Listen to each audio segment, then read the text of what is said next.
percuma punya uang juga katanya. Nggak bisa kemana-mana. Kenapa nggak bisa kemana-mana? Ya karena memang mungkin his wife have to make the invoice for that.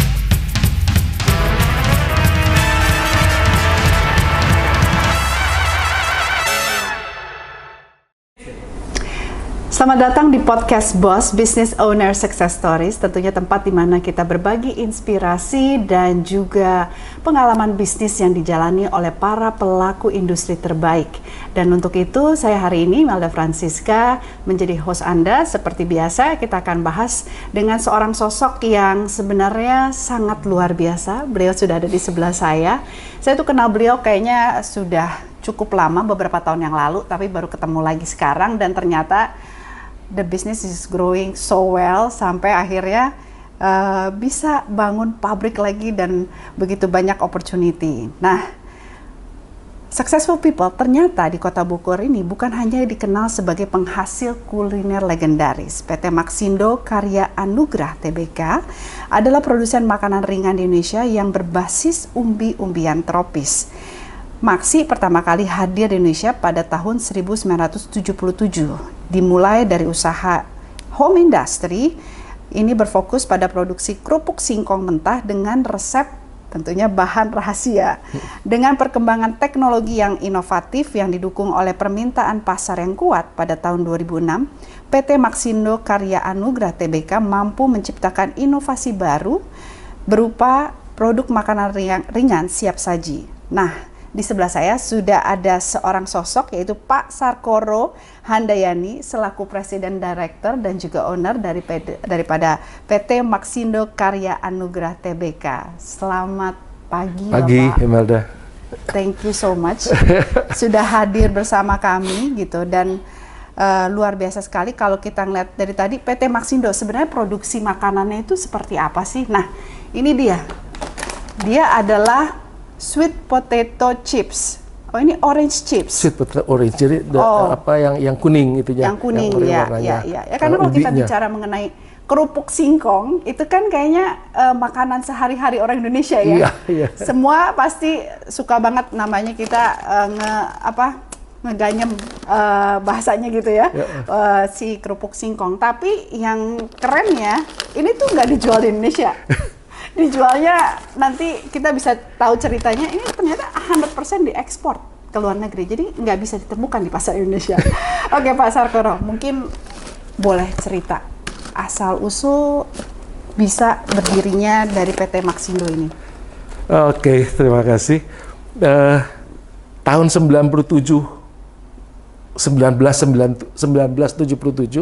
Pak Darmawan, the founder of Maxi, itu bikin atas bimbingan dari orang tuanya, bikin enye namanya kalau di Bogor. Oke.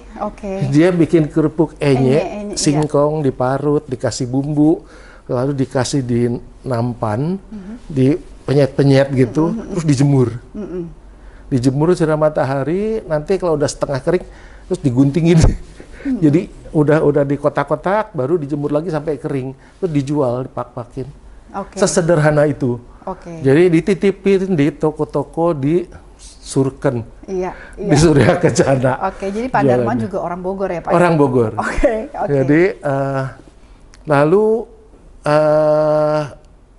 nggak tahu tiba-tiba ada orang Belanda yang lewat beli dan suka. Lalu dicarilah yang bikin ini, ketemulah sama Pak Darmawan. Jadi si orang Belanda ini, coba dong kamu bikinin lagi buat saya lebih banyak atau apa. Dibuat oleh Pak Darmawan, oke, saya mau beli sama kamu. Dia tingkatkan lagi kuantitinya. Jadi Pak Darmawan mesti pindah dari dapur ke garasi.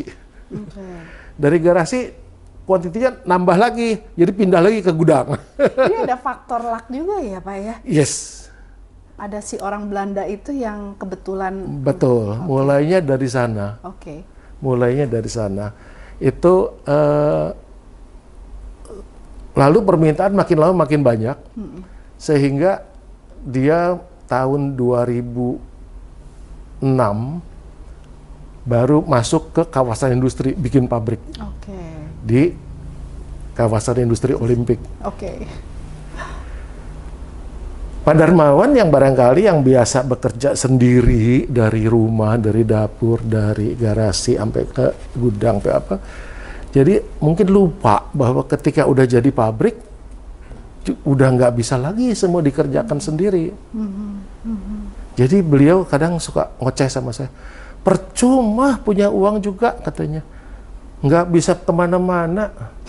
Kenapa nggak bisa kemana-mana? Ya karena memang mungkin his wife have to make the invoice for bikin packing list. Waktu itu masih kirim karena masih awal dari home industry, jadi betul. Jadi semua sendiri. Okay. Jadi waktu itu masih sebulan masih kirim 10 kontainer. Jadi ya setiap 3 hari sekali bikin packing list, bikin invoice. Jadi kalau mau pergi piknik cuma bisa 3 hari, udah gitu sebulan lagi. Gitu. Jadi wah, nggak tahan, nggak bener ini kalau udah kayak begini katanya. Ini apalagi kalau semakin besar saya udah semakin nggak bisa pergi lagi gitu. Jadi akhirnya pada tahun 2011 pabrik ini dijual dan saya beli. Saya beli 80% pada tahun 2011. Pak Darmawan masih keep 20%. Tapi konsep saya sama konsep Pak Darmawan yang berbeda. Betul. Jadi Pak Darmawan bilang jangan diapa-apain pasar Korea, udah duduk manis aja, nanti juga saya tiap tahun untung. Bilang Pak, untungnya kurang gede buat saya. Saya mau untungnya lebih gede. Berarti Bapak you have a vision, Pak, on the potential of the business and then how far it can grow gitu ya Pak ya. Okay. Jadi 10 tahun kemudian revenue kita sudah 15 kali. Dalam waktu? 10 tahun. 2 tahun itu stay. 2 tahun pertama stay, 8 tahun kemudian 15 kali. Itu biasanya private equity senang tuh Pak. ya kayak gitu. Jadi memang saya 2017 saya udah beli yang pabrik yang kedua. Saya udah bikin pabrik yang, jadi 2011 saya beli, 2011, 2012 saya beresin, 2013 mulai salesnya mulai naik, 2017 saya udah bikin pabrik kedua.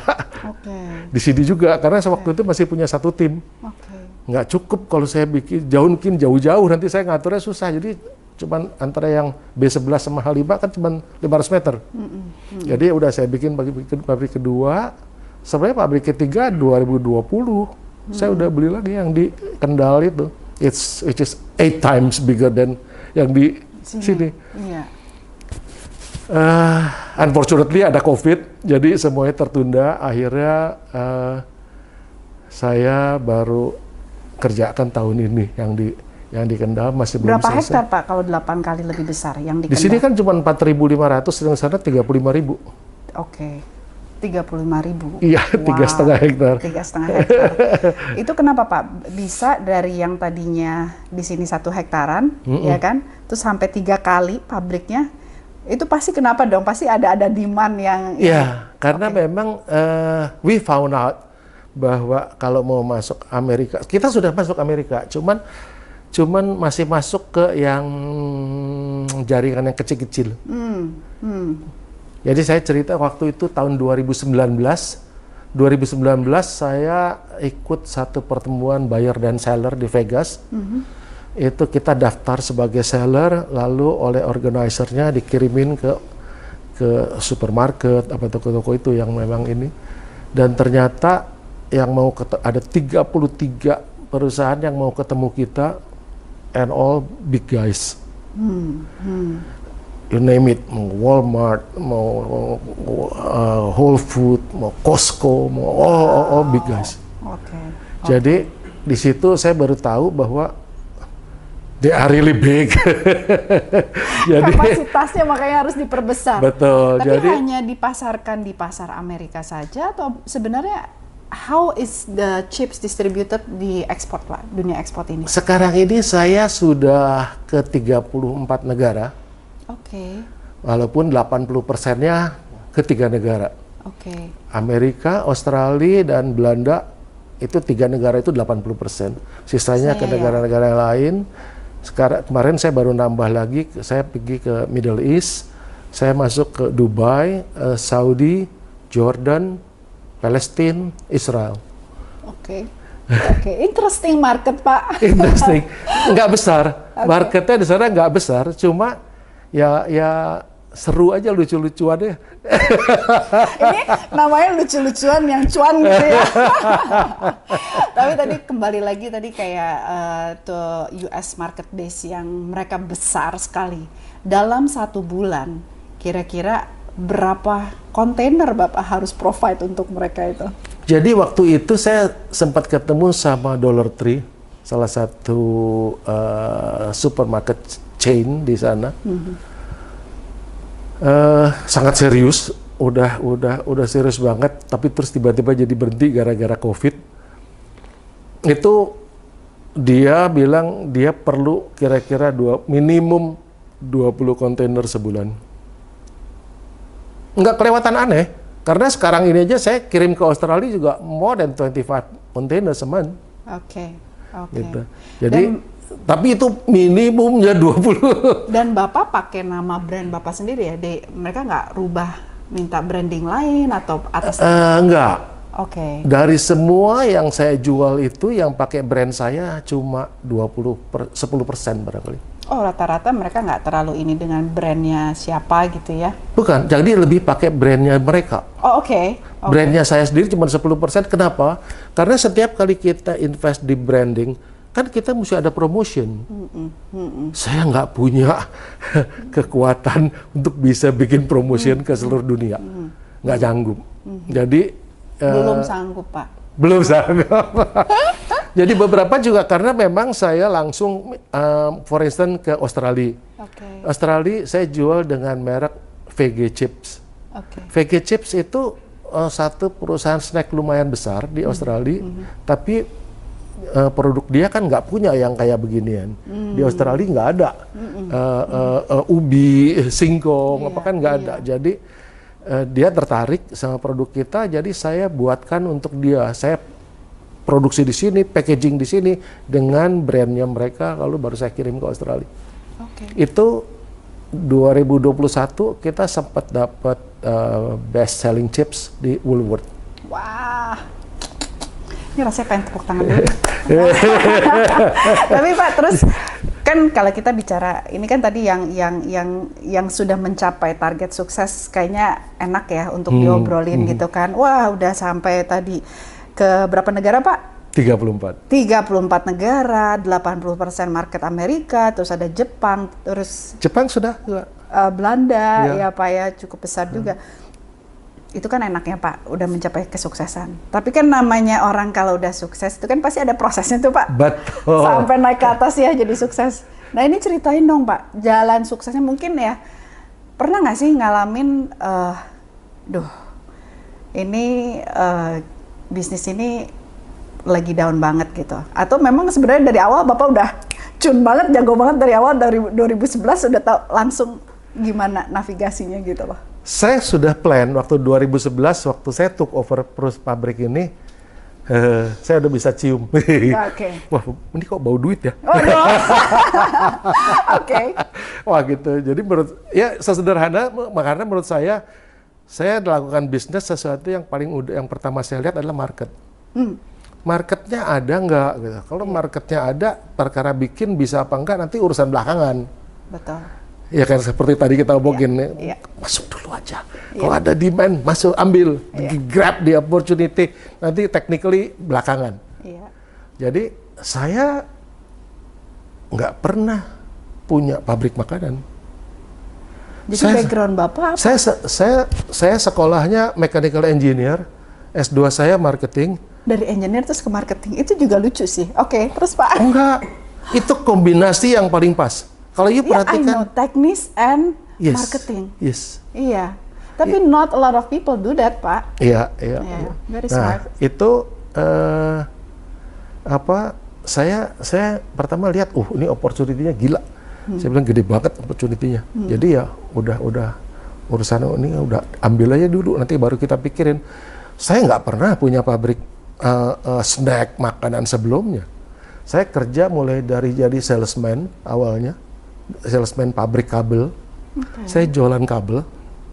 lalu pindah bikin kerja yang ngurusin pabrik biji plastik PVC, lalu pindah ke California Fried Chicken, lalu ke leasing, lalu ke properti, lalu balik lagi ke pabrik kabel lagi, ke Kabelindo, lalu apa ya? Di finance, saya ikut masuk lagi di finance, lalu saya bikin sekolah. Saya ada sekolah dari sekarang masih? TK, masih sudah 19 tahun. Dari TK sampai SMA di BSD, Gading Serpong, Meruya, sekarang apa lagi saya bangun sekolahnya? Saint John. Oh, Saint John. I have 3,000 students. Wow, oke. Tapi kenapa Bapak decide ketika Bapak, let's say you take the acquisition ya, Bapak membeli sebuah perusahaan. Kan banyak orang bilang, oh, it's not your expertise, bukan bidangnya gitu kan. Tapi kan kalau dengar dari Bapak itu kan pernah tadi di dunia finance, dunia industri properti, pernah di food and beverage, di education gitu. What makes you decide? Mungkin insting. Oke. Instingnya dapat dari mana? Insting saya bilang, ini doable. Oke. Ini doable, big market. Oke. Toh so far udah jalan pabriknya, udah untung. Tugas saya kan cuma membesarkan, bukan merintis dari baru. Oke. Jadi Bapak lihatnya adalah market size-nya ya? Yes. Cuman saya mau balik lagi ke pertanyaan kita di awal. Di PT Maxindo ini Pak, atau di bisnis unit Bapak yang lainnya gitu. Bapak pernah nggak sih ngalamin titik terendah dalam melakukan usaha ini? Atau sebenarnya Bapak punya remedi khusus sampai nggak pernah di posisi itu atau gimana sih Pak? Saya kira mungkin hampir setiap pengusaha ngalamin lah ya, naik turunnya, susah, apa deritanya. Ambil contoh barusan kita semua ngalamin COVID. Sales saya tinggal separuh. Kok loh, jadi nggak ada orang nggak mau beli atau bagaimana? Awalnya orang tetap banyak yang mau beli, banyak. Tapi ternyata saya kena gara-gara COVID, maka kontainernya nggak ada. Jadi saya punya kontainer, saya punya order, teman saya nggak bisa kirim. Customer saya bilang, oh Mr. Sarkono, please don't send. Terus juga gara-gara kontainer nggak ada, hukum supply and demand, begitu yang supply-nya nggak ada, harganya naik. Jadi yang ke Amerika, yang saya biasa kirim cuma $1.400 untuk 40 foot container, menjadi 19.000. 14 times. How to survive? Saya nggak ada masalah, karena saya jualannya FOB, Tanjung Priok. Tapi customer saya nggak sanggup suruh bayar shift rate-nya, naik 14 kali. So dia bilang, Mr. Sarkono, please don't send. If you send, I cannot pay. If I pay, I cannot sell. Dia bilang, sales saya drop. Yang paling menyedihkan dalam bisnis itu, kalau kita harus memberhentikan orang-orang karyawan kita yang bekerja baik. Kalau mereka kerjanya nggak baik, saya dengan senang hati tendang pantatnya mereka, get out from here. Tapi kalau orang baik saya harus berhentikan, sedih sekali, sedih sekali. Jadi, tapi apa daya, saya cuma ordernya tinggal separuh. Jadi saya juga mesti kurangin karyawan separuh. Dan itu menyangkut banyak karyawan-karyawan saya yang sebenarnya bekerja baik. Tapi saya terpaksa harus rumahkan mereka. Ini yang menyedihkan menurut saya. Jadi ya bersyukur bahwa akhirnya kita juga masih bisa arrange. Jadi akhirnya nggak sampai separuh. Saya dari 3 shift, jadi saya hilangkan 1 shift.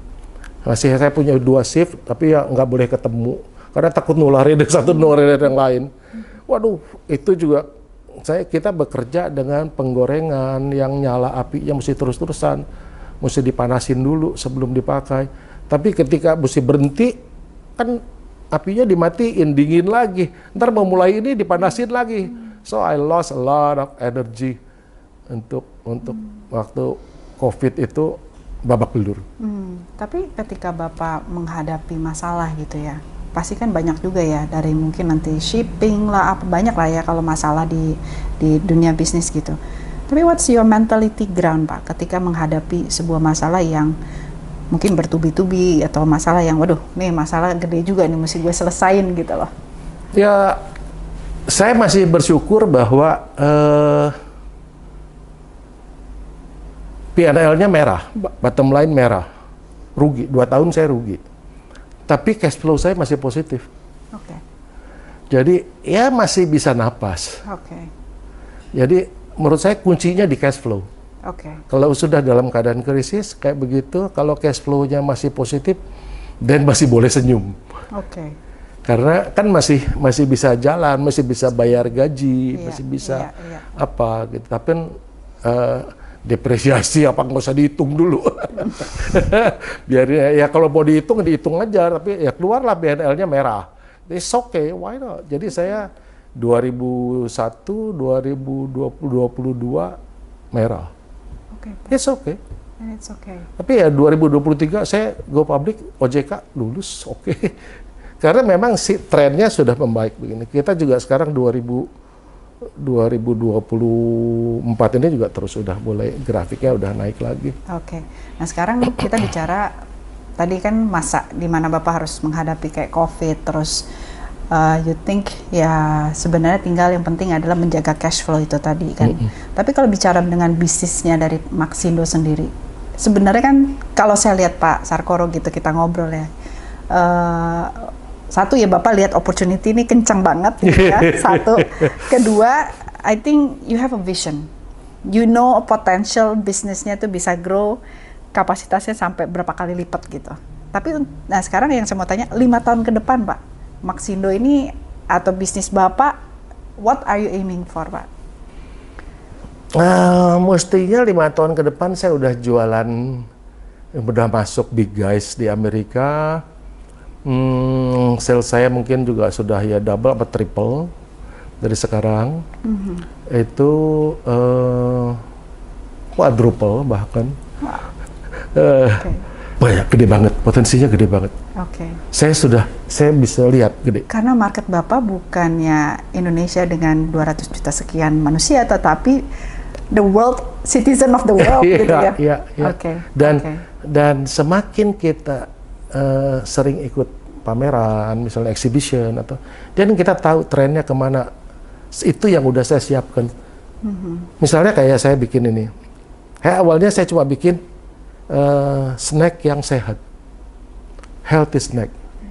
Sekarang saya udah naik kelas lagi. Saya sudah sekarang concernnya bukan cuma healthy aja, tapi sustainability. Untuk gambaran, ini ada yang boleh keren banget. Untuk singkong, saya satu-satunya di dunia yang punya Certificate Rainforest Alliance. Satu-satunya di dunia. Singkong. Kalau untuk teh, untuk kopi banyak. Lipton Tea itu punya Rainforest Alliance, logonya kodok hijau. Tapi untuk singkong saya satu-satunya di dunia. Jadi saya sudah lihat bahwa tren bakal ke sana. Saya sudah masuk dulu. Mungkin ini satu pertanyaan juga Pak. Kan Bapak sukses nih sekarang ya. Dan you think the opportunity for you is just so big. How do you manage, gimana Bapak manage your ego? Karena biasanya orang yang sudah sukses in business bisa dengan mudah, ya nggak usah bisnis deh, dalam politik, dalam apa gitu ya. Kita seringkali ngelihat egonya yang akan lebih timbul. Tapi kalau dari Bapak sendiri ada masukan nggak sih? Menarik, cuman nggak usah dipikirin lah. Kita ini yang hidup bisa kayak begini, kenapa sih? Kan cuman gara-gara yang di atas aja. Gitu. Jadi saya hari ini harus bersyukur luar biasa karena saya diberi jauh lebih baik dari apa yang saya bayangkan sebelumnya. Betul sekali Pak. Karena menurut saya kuncinya tadi Bapak apa? Bersyukur. Bersyukur dan Bapak tahu bahwa ini opportunity yang diberikan. Kan seringkali kadang orang kalau udah sukses, ini gue loh. Semuanya saya gitu kan. Nah, itu yang ya seringkali ya anak muda terkecoh dengan itu. Nah, itu menurut saya tips yang sangat bagus untuk bisa kita bersyukur dan tahu bahwa opportunity ini kita kerjakan dengan baik gitu. Yap. Jadi apa lagi gitu loh. Jadi nggak usah macam-macam lah. Iya. Gitu kita sekarang udah dikasih udah jauh lebih baik kok. Yeah, that's true. Pak, last but not least, Pak. Kan sekarang banyak banget orang-orang di Indonesia atau anak-anak muda di Indonesia itu kayaknya keren banget, gue mau jadi entrepreneur, saya mau jadi pengusaha gitu. Dan startup companies, let's say biasanya 3 tahun and then they crumple. Ada tips nggak sih Pak untuk para anak muda ini nggak akhirnya patah semangat? And what do they have to do untuk menjadi seorang entrepreneur Pak gitu loh? Saya kira kebanyakan mereka ngelihatnya bikin perencanaan jangka pendek. Saya kasih satu story. Ini bukan story, ini cerita beneran. Satu hari ada teman saya dari Bandung datang. Dia punya anak perempuan satu anak tunggal. Dia datang sama saya, dia bilang, "Sar, bantuin gue dong, gue bingung nih ngurus anak gue." "Kenapa? Anak lu kan pinter," saya bilang gitu. Anaknya itu S1 sipil Parahyangan, S2 MBA ITB cum laude. Udah selesai, dapat ijazahnya dikasih ke papanya. "This is what you asked for, I give it to you back." Loh, ya buat kamu dong katanya, buat kamu pakai, buat kamu punya career. "No, I just want to be a housewife." Mati gue katanya. Anak gue kayak bagaimana ya? Nggak bisa diomongin. Ya saya bilang, "Coba suruh datang sini, ketemu saya." Saya tanya, ceritanya sama kayak gitu. Tapi terus, "Jadi kamu ngapain aja sekarang?" Ya dia bilang, ya saya ikut kur di gereja, saya ngajar sekolah minggu. Ya terus kan itu kan sedikit-sedikit aja waktu ya. Yang lainnya, ya kalau di rumah saya nonton drama Korea, drakor. Oke, saya bilang gitu. Ada rencana menikah? Saya bilang, "Ada dong Om, saya orang normal." Kata, "Oke, mau punya anak? Ya berapa? 2? Oke, good." Saya bilang gitu.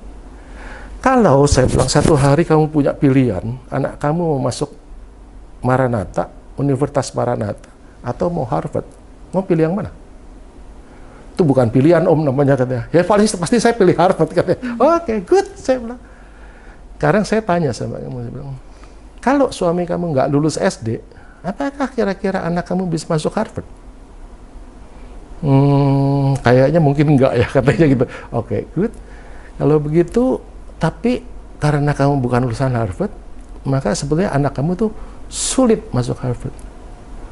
Jadi bisa kayak ini Om? Bisa, tapi sulit. Saya bilang, oke, jadi bagaimana? Supaya bisanya itu bagaimana? Saya pertama, anak kamu harus pinter banget. Kedua, sumbangan kamu harus cukup besar. Jadi kamu sekarang berdoa aja, mudah-mudahan dapat suami anaknya konglomerat. Supaya ntar bisa nyumbang gede. Kalau enggak, dan kamu harus ikut cari uang. Pulang, Bandung. 4 bulan kemudian dia udah kerja satu percetakan besar skala nasional di sini.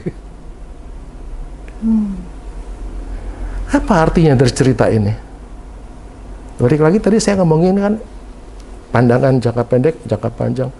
If you talk only 2 years ahead, you want to be a housewife. 2 tahun lagi kan mau jadi ibu rumah tangga. Hari ini mau nonton drakor nggak ada masalah. Betul. You nonton drakor aja, 2 tahun lagi ya capai punya cita-cita. Tapi kalau you punya cita-cita 20 tahun yang akan datang, mau kirim anak ke Harvard, you nggak bisa nonton drakor hari ini. You harus kerja. You harus kerja.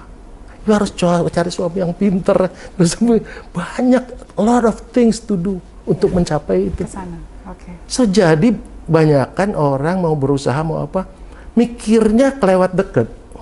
Oke, pokoknya saya target tahun ini gini lah, tahun depan lagi begini nanti. Enggak gitu. You harus tahu 20 tahun lagi mau dibawa kemana nih perusahaan, mau jadi apa, mau jadi sebesar apa. Baru dirancang apa yang mesti kita lakukan sekarang. Banyak yang mesti kita lakukan dari sekarang untuk mencapai tujuan 20 tahun yang akan datang. Oke. That's very good insight. Itu yang saya lihat banyak kesalahan yang dibuat oleh anak muda. Oke, jadi intinya adalah successful people, kalau mau kita berusaha, first kita harus think jangka long termnya apa yang kita mau capai. Baru kita cut it untuk short term goals ya Pak ya, untuk bisa mencapai si long term itu. Oke, caranya short term goalnya bagaimana? Jadi kalau ya 20 tahun lagi mau punya uang misalnya 1T, kan 15 tahun lagi udah harus punya berapa ya? Iya. Kan 10 tahun lagi udah harus punya berapa? 5 tahun lagi udah harus punya berapa? Kalau udah tahu 5 tahun udah harus punya berapa, dan 4 tahun udah berapa, 3 tahun berapa, setahun berapa? Kalau setahun saya udah harus punya, setahun saya udah harus punya 100 M. Jadi what should I do today? Jadi 6 bulan lagi saya harus udah punya what? 50? Okay. So what should I do today? Iya. Jadi ditarik dari atas ke bawah. Jadi ketika kita melakukan sesuatu, memang planningnya itu ya yang harus benar-benar kita pikirkan, long term goalsnya mau apa, and then short termnya yang harus kita kerjakan. Oke, Pak Sarkoro, thank you so much for your time. Terima kasih untuk waktunya, tadi untuk insights-nya, dan successful people kita belajar ya. Dalam melihat sebuah bisnis, kita ini, kalau kita belajar dari Pak Sarkoro ya, bahwa satu, kita harus melihat opportunity dari market. Bagaimana sih market mengabsorb dari bisnis yang kita kerjakan? Itu satu tadi yang saya belajar ya. Terus kedua, managing, I would say Bapak itu managing system and people, and then you see the opportunity of the market. Jadi nggak capek. Akhirnya kita sendiri pun punya waktu untuk mengerjakan apa yang menjadi prioritas ya. Tadi waktu dari 20% bisa mencapai 80%, Pareto effect gitu ya. Dan akhirnya saya juga belajar dari Pak Sarkoro adalah when you do business, you have to think of long term goal. Kita harus pikir long termnya. Baru kita lihat tahun pertama saya harus mencapai berapa, tahun kedua berapa, tahun ketiga berapa. Nah ini yang seringkali mungkin kita terkecoh dengan begitu banyak opportunity, ada A, B, C, akhirnya nggak fokus. Gitu. Terus yang terakhir yang menurut saya oke banget itu adalah kita harus bersyukur bahwa kita diberikan pekerjaan, opportunity untuk kita bisa leverage dan kita kerjakan dengan baik gitu. Nah itu dia successful people, dan terima kasih Pak Sarkoro untuk waktunya. So see you on the next episode of Boss Business Owner Success Story, dan jangan lupa untuk subscribe, like, dan share podcast Boss di channel YouTube kami at podcast.boss.official dan juga ocbd.bogor.official. Dan tentunya think like a boss, learn to be a boss, and execute like a boss.